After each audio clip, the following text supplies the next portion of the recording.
वेद पुराण सुनहि मन लाई, वेद पुराण सुनहि मन लाई। आप कहीं अनुजहि समुझाई, आप कहीं अनुजहि समुझाई। वेद और पुराण भगवान स्वयं पढ़ रहे हैं और पढ़ करके अपने भाइयों को समझा रहे हैं। विचार करिए आप कि क्या भगवान साइंस नहीं जानते थे क्या, कि मैथमेटिक्स नहीं जानते थे? जिसको लोग बहुत पढ़ते कई वर्षों में करते हैं तो अल्पकाल में वो छोटे से समय में समस्त विद्याओं को पढ़ लिया। ऐसा नहीं, 64 कलाएं 14 विद्याएं, अरे पर्यंक विद्या है ना, 14 विद्याओं में एक विद्या है पर्यंक विद्या। जिस समय पर्यंक विद्या के द्वारा विमान शास्त्र अपने यहाँ, पर्यंक विद्या अपने पास, शरीर को छोड़ करके भ्रमण करने की विद्या अपने यहाँ, क्या नहीं, शरीर यहीं रहेगा। ऐसे कई महात्मा जन आप लोग जानते भी होंगे। जैसे अपने नजदीक में, आपके समीप में मौदहा के आगे जहां महाराज जी थे, तो आप समझिए नित्य प्रति उनके पैरों में रज लगी रहती थी। कहां से आती?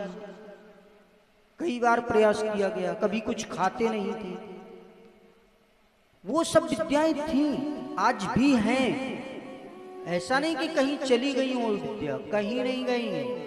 लोग कहें कि फला विद्या, लोग कहते हैं ना कि वो विद्या नष्ट हो गई, ये विद्या नष्ट हो गई, महाराज फलाने को आती थी अब नहीं आती है, तो ये भ्रम आप कभी ना पालिए। विद्या समस्त आज भी हैं, समस्त विद्याएं आज भी हैं, वो कहीं नहीं गई। आप चाहें तो नई विद्या पैदा कर सकते हैं, बस पाने की इच्छा तो हो, आपके मन में भावना तो हो कि हम पाएंगे विद्याओं को, तो विद्याएं आ जाएंगी। भाई हनुमान जी को आपने प्रसन्न कर लिया, प्रसन्न हो जाएंगे। उनकी विधियां की कैसे प्रसन्न होंगे? और जब प्रसन्न कर लेंगे तो अष्ट सिद्धि नवनिधि के दाता, क्या चाहिए आपको? अष्ट सिद्धि नवनिधि तो उनके पास है, समस्त विद्याएं उनके पास है। कोई फला विद्या नष्ट हो गई तो बाकी तो हनुमान जी को सब विद्याएं आती हैं। ऐसी कोई विद्या ही नहीं है। जो विद्याएं नहीं आती थी, जिनको हनुमान जी नहीं सीख सकते थे, कुछ ऐसी विद्याएं थी जब सूर्य भगवान ने हनुमान जी को विद्या अध्ययन करवाया, तो कुछ विद्याएं ऐसी थी जो ब्रह्मचारियों के लिए वर्जित थी। ब्रह्मचारी नहीं उस विद्या को पढ़ सकते हैं, और हनुमान जी अखंड वाले ब्रह्मचारी, विद्याएं रह जाएंगी। इसलिए भगवान सूर्य की पुत्री सुवर्चला के साथ हनुमान जी ने विवाह किया,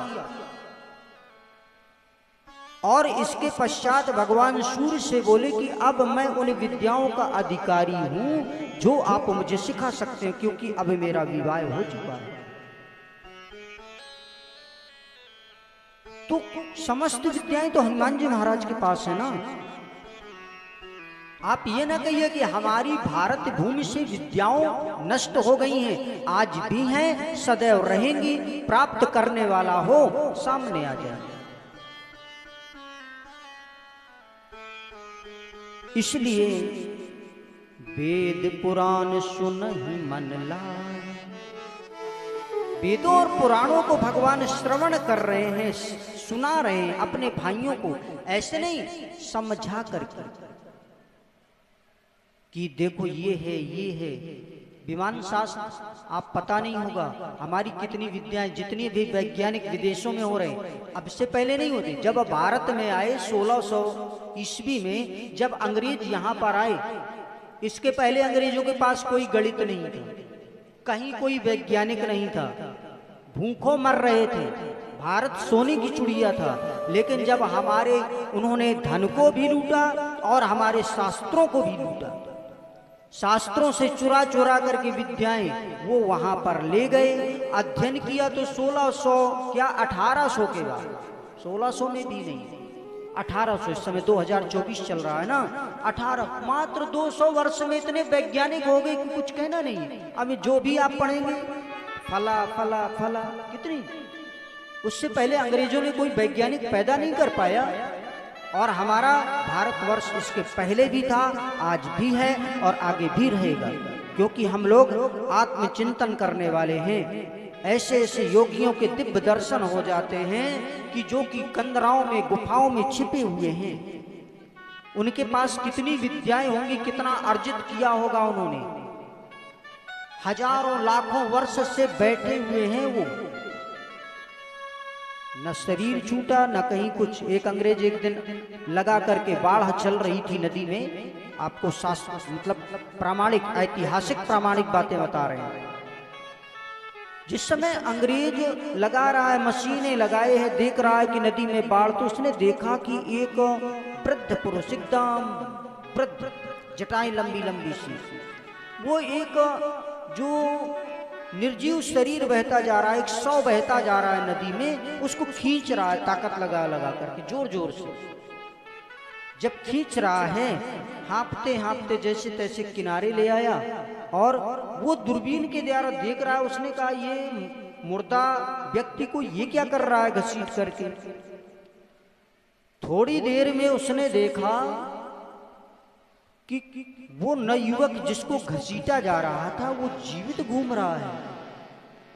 वो दौड़ करके वहां से वहां पर पहुंचा, नदी के किनारे से घूमकर उसके पास पहुंचा तो उस जवान व्यक्ति से कहने लगे, तुम कौन?